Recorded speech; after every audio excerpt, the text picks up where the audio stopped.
Klarifikasi Medina Zain terkait laporan kasus dugaan ancaman pengeboman Uci Flodia berdalih hanya kirim stiker bom saja. Sebelumnya, Medina Zain telah ditahan dan ditetapkan sebagai tersangka atas laporan pengusaha asal Surabaya itu.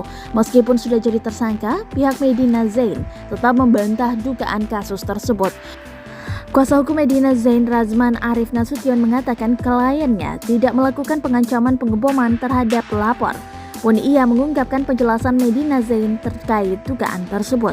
Razman menepi soal adanya ancaman pengeboman yang dilakukan Medina. Ia berdalih Medina hanya mengirimkan stiker bom lewat pesan singkat bertujuan untuk memberikan kejutan. Saya tanya, kamu apa sih kok bom ini? Ternyata dia bilang bukan begitu. Dikirimlah oleh Medina satu stiker bom itu saja. Nih, saya kasih kamu kejutan, jelas Razman, seperti diberitakan Kompas.com. Lebih lanjut, Razman menegaskan Medina tidak langsung menyebut akan membom Uci. Terkait laporan Uci terhadap Medina, Razman pilih menyikapinya santai. Menurutnya semua bakal terbongkar di persidangan. Dalam kesempatan tersebut, Razman turut meminta Uci untuk tidak terpengaruh ancaman itu dan memaafkan Medina.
Terima kasih sudah nonton.